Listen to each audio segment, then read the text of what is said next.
Comunidade Rema, ser palavra forte de Deus. Leitura do livro de Josué. Naqueles dias, Josué reuniu em Siquém todas as tribos de Israel e convocou os anciãos, os chefes, os juízes e os magistrados, que se apresentaram diante de Deus.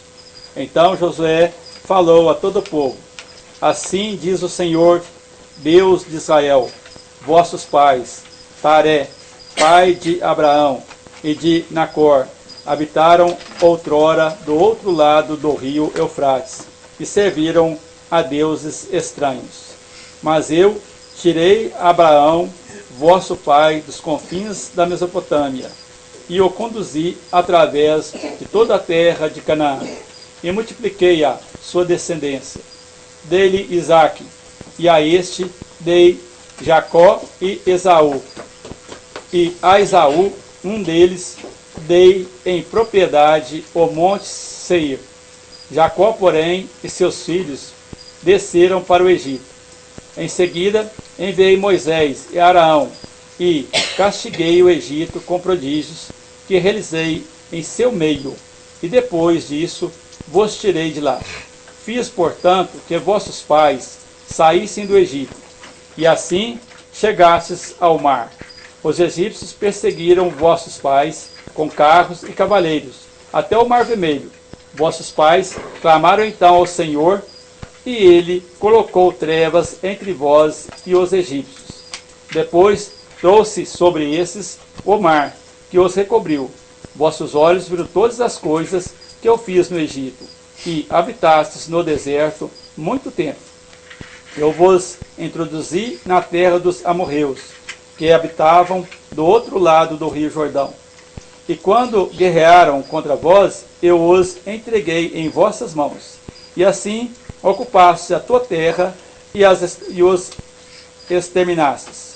Levantou-se então Balaque, filho de Sepor, rei de Moabe, e combateu contra Israel, e mandou chamar Balaão, filho de Beor, para vós amaldiçoassem.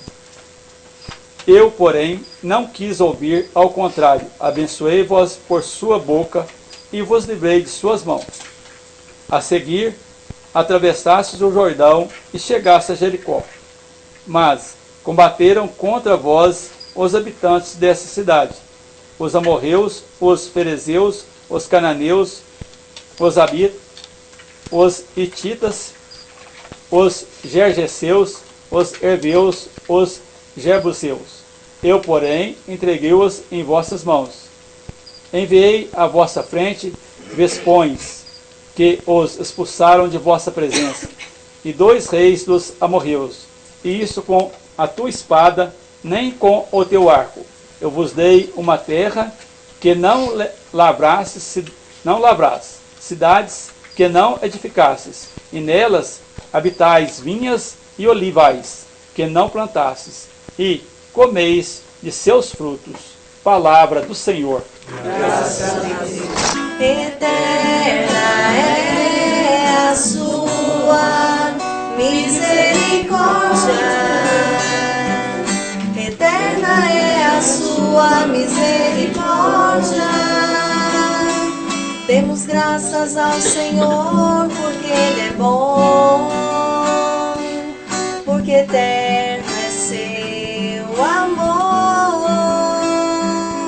Demos graças ao Senhor, Deus dos deuses, porque eterno é seu amor. Demos graças ao Senhor dos senhores, porque eterno é seu amor. Eterna é a sua misericórdia.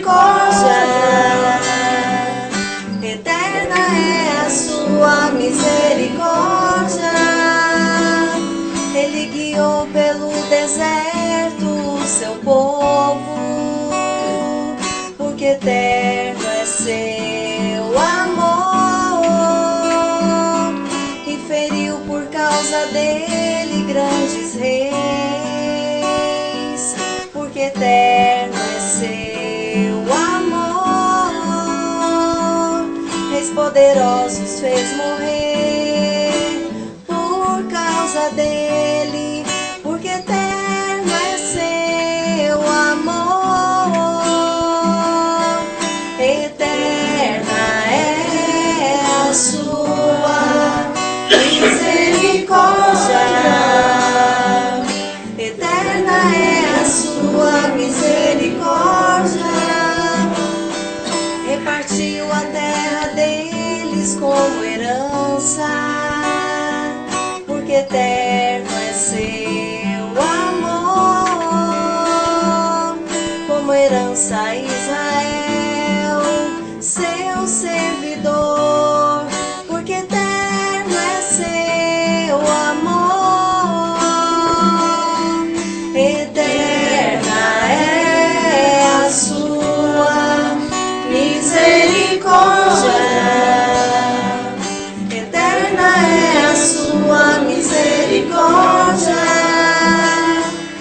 De nossos inimigos libertou-nos,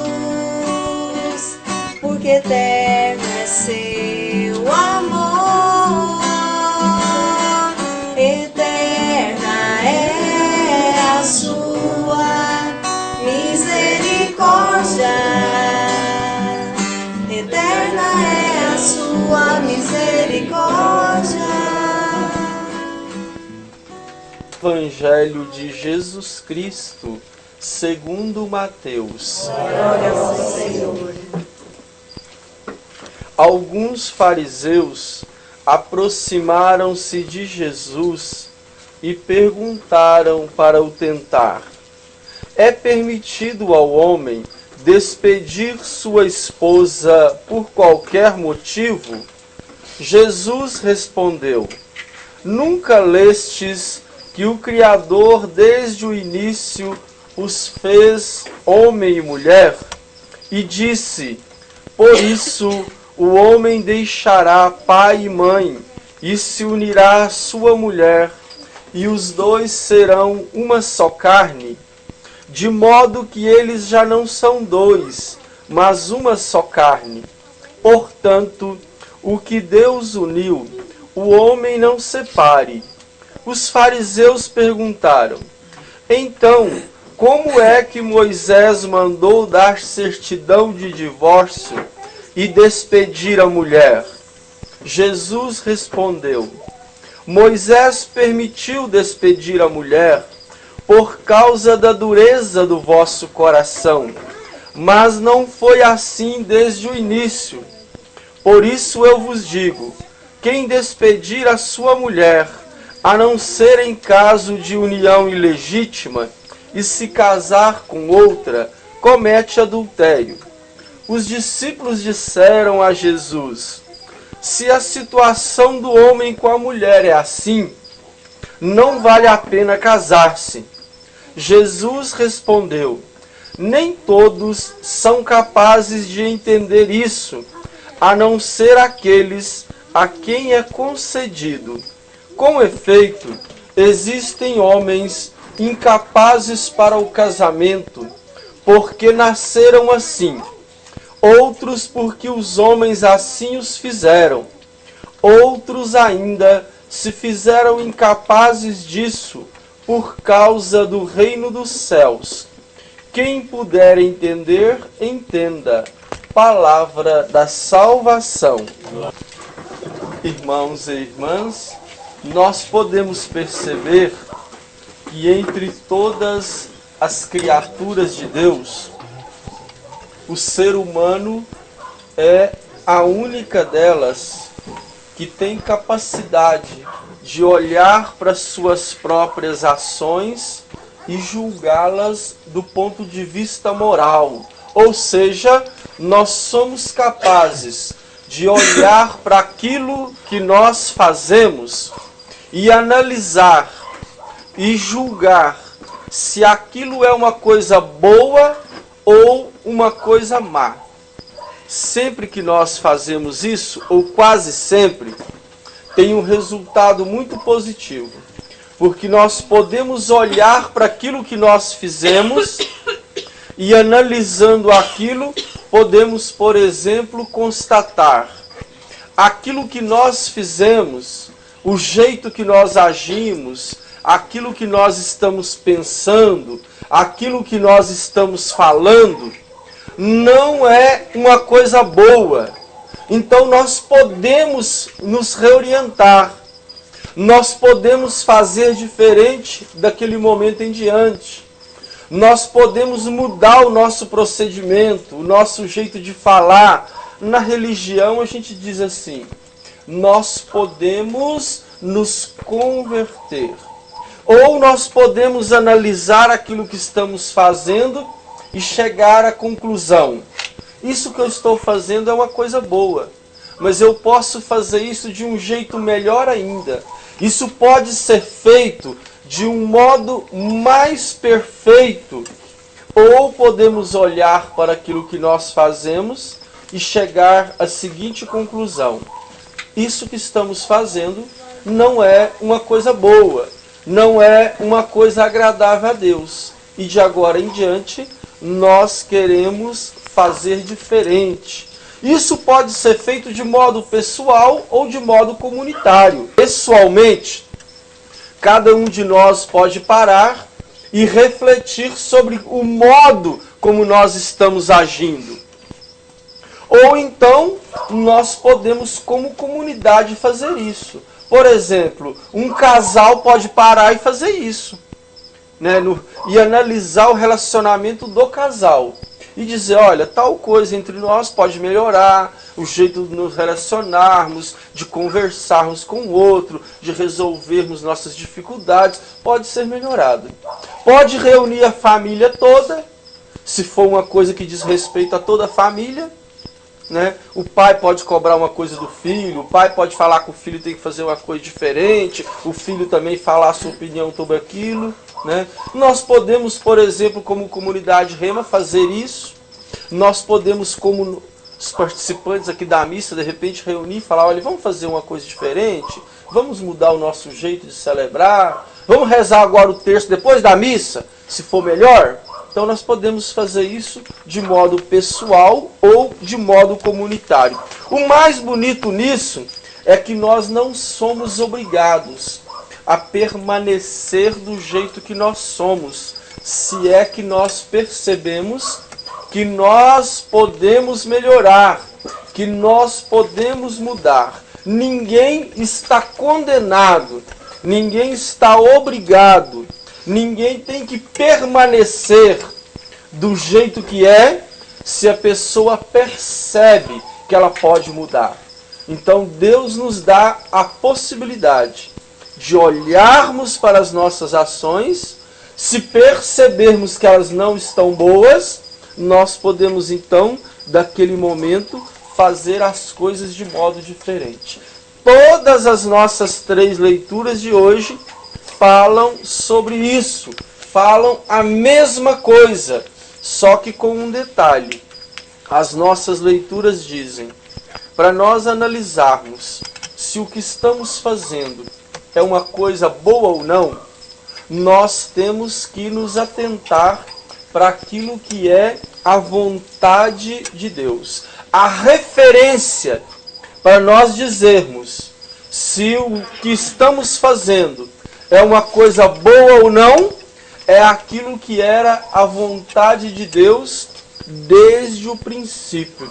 Então, quando nós vamos avaliar a nossa vida, seja de modo pessoal ou de modo comunitário, não podemos pensar naquilo que é a nossa opinião.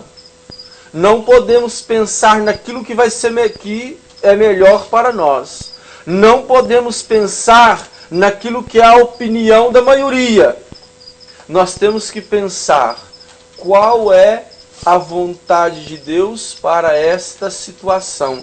É isso que as nossas leituras nos ensinam. E as nossas leituras nos ensinam que quando vamos refletir sobre as nossas ações, nós temos que olhar para trás, aquilo que fizemos, temos que olhar o momento atual em que está a nossa realidade e temos que olhar para frente para sabermos onde nós queremos chegar, porque dependendo de onde nós queremos chegar, nós vamos escolher o melhor caminho para chegarmos até ali. A nossa primeira leitura nos mostra Josué reunindo ali as lideranças do povo de Deus, e no texto que continua a leitura de hoje, no final, Josué vai convidar o povo a renovar a sua aliança com Deus, a renovar o seu compromisso com Deus. Mas antes disso, Josué relembra ao povo tudo aquilo que Deus já fez em favor dele. Ele começa falando de como foi formado o povo de Deus. Ele começa falando de Abraão, que vivia na Mesopotâmia e que não conhecia a Deus, e junto com a sua família adoravam outros deuses estranhos. E Josué disse: Deus chamou Abraão, o trouxe até aqui, se revelou a ele, depois continuou falando com seu filho Isaque, depois falou com Jacó, depois Jacó foi para o Egito, Deus tirou de lá o nosso povo, caminhou com o nosso povo pelo deserto, até chegar aqui na terra prometida. Depois de olhar para trás, aquilo que Deus havia feito em favor do povo, é que Josué então vai perguntar ao povo: quem agora vocês querem servir? Vamos analisar tudo o que aconteceu até agora e vamos ver a quem nós queremos servir. A este Deus que fez tudo isso em nosso favor até hoje, ou nós queremos servir a outros deuses? Também o nosso salmo fala a mesma coisa, vai recordando que o amor de Deus é sempre eterno. Deus guiou o povo pelo deserto, deu para eles aquela terra e está sempre pronto a perdoá-lo. No Evangelho, Jesus disse: quando nós tentamos fazer um projeto sem olhar aquilo que era a vontade de Deus desde o princípio, vai surgir as mais diferentes opiniões. O tema que os fariseus vão perguntar a Jesus é um tema que cria polêmica até nos dias de hoje. E não vou dizer entre as outras pessoas, não. Entre as pessoas que são católicas. Se nós reunirmos aqui um grupo e falar o que nós achamos do divórcio, vai surgir as mais diversas opiniões.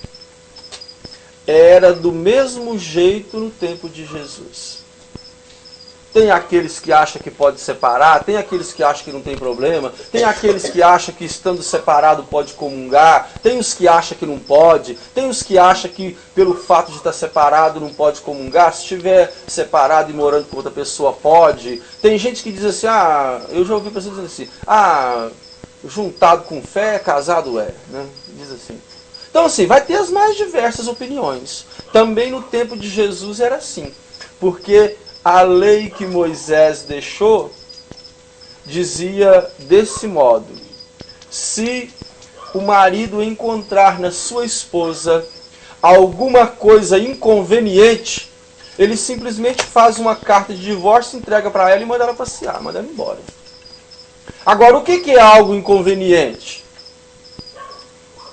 Algumas pessoas do tempo de Jesus diziam assim: se a mulher deixou o feijão queimar, é algo conveniente. Se você não gostou da comida que ela fez, você pode mandar ela embora. É motivo para separação. Outras pessoas diziam assim... Já tinha muita gente separada, né? Os que riu aí porque já estava separado, né? Outras pessoas achavam assim, não. A única coisa inconveniente para a separação, que justifica a separação, seria a infidelidade. Seria a traição. Então, veja, existiam as mais diferentes opiniões. E os fariseus então vão perguntar a Jesus, exatamente porque era um tema polêmico. Dificilmente eles pensavam, Jesus vai entrar numa contradição, porque existe um monte de opinião. E eles perguntam então a Jesus: é permitido ao homem separar da sua esposa?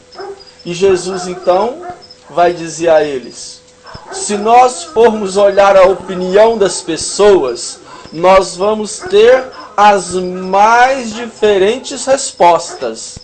Mas se nós formos olhar aquilo que era o projeto de Deus, a intenção de Deus, desde o princípio, nós vamos chegar a uma única resposta. E Jesus então vai dizer aos fariseus: aquilo que era a ideia de Deus, o projeto de Deus desde o início, era que o homem e a mulher deixassem a casa de seus pais para formar uma nova família. A partir daquele momento, aquele casal seria como uma só carne. Não tem como você separar um ser vivo sem que ele morra, ou sem que uma parte dele morra. Então ele diz, a ideia de Deus, o propósito de Deus, a intenção de Deus era desde o início que aqueles que se unissem em matrimônio seriam a partir daquele momento uma só carne. Aí os fariseus dizem, mas Moisés deixou uma lei para nós. E Moisés disse na lei que se o marido achasse que a sua mulher tinha qualquer inconveniência, poderia despedi-la. E Jesus vai dizer, Moisés foi tolerante com relação a divórcio por causa da dureza do coração de vocês. Mas nós não podemos nem ficar com a palavra de Moisés. Nós temos que voltar ao que era o propósito de Deus desde o início. E o propósito de Deus desde o início era este. E Jesus ainda aproveita a dúvida dos discípulos para explicar ainda sobre aquelas pessoas que renunciam ao sacramento do matrimônio, renunciam à vida conjugal ou a formar uma família por causa do reino de Deus. Também este é um ensinamento novo de Jesus, porque para o povo judeu era inconcebível o celibato. Ter muitos filhos era um dos sinais mais claros de que a pessoa estava sendo abençoada por Deus. E tem casos, por exemplo, de um fariseu que deixou de se casar para se dedicar ao estudo da lei de Deus, e os outros diziam, tá vendo? Não está cumprindo a lei de Deus, porque Deus mandou crescer e multiplicar. Então Jesus, além de explicar qual era a intenção de Deus desde o princípio com relação ao matrimônio, ainda explica que algumas pessoas, por amor ao reino de Deus, renunciam a uma vida conjugal, renunciam à vida sexual ativa, renunciam à sua família para se dedicar ao reino de Deus. E assim mesmo, eles se fazem eunucos, eles se abstêm de uma vida sexual ativa, de uma família e de uma vida conjugal. Irmãos e irmãs, este ensinamento é muito precioso para nós. Jesus está falando do matrimônio, mas nós poderíamos aqui colocar qualquer outro assunto da nossa vida. Se nas outras discussões da nossa vida nós usássemos esse mesmo princípio de Jesus, muita confusão seria evitada. Porque muitas vezes, quando está se discutindo alguma coisa, nós colocamos, é a nossa opinião, nós colocamos aquilo que vai ser melhor para nós pensamos naquilo que vai ser mais conveniente, naquilo que vai ser mais cômodo, ou nós citamos a opinião de uma pessoa que a gente conhece, ou de uma pessoa até respeitada naquele assunto. Mas hoje Jesus nos ensina a quando estivermos avaliando a nossa vida, seja de modo pessoal ou de modo comunitário, não podemos perder de vista esse princípio. Qual é a vontade de Deus a respeito deste assunto desde o princípio? E aí nós vamos evitar muitas confusões, porque em cada cabeça, normalmente, pode haver uma opinião ou uma sentença a respeito daquele assunto. Mas se nós formos buscar a intenção de Deus, Desde o princípio, vamos fazer como Jesus. Nós vamos chegar então a um consenso. A vontade de Deus, o propósito de Deus a respeito deste assunto é este.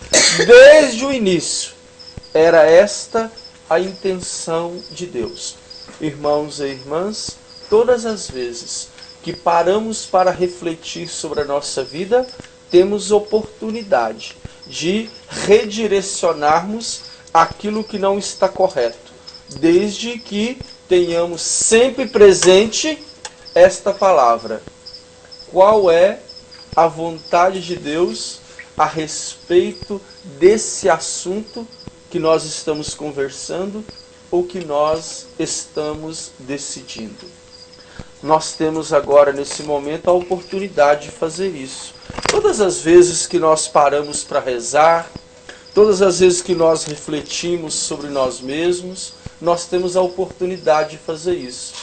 Paramos diante de Deus, olhamos para nós mesmos, questionamos o modo como nós estamos conduzindo a nossa vida e temos a oportunidade, se for necessário, de redirecionarmos a nossa vida e mudarmos o nosso jeito de ser ou de fazer as coisas.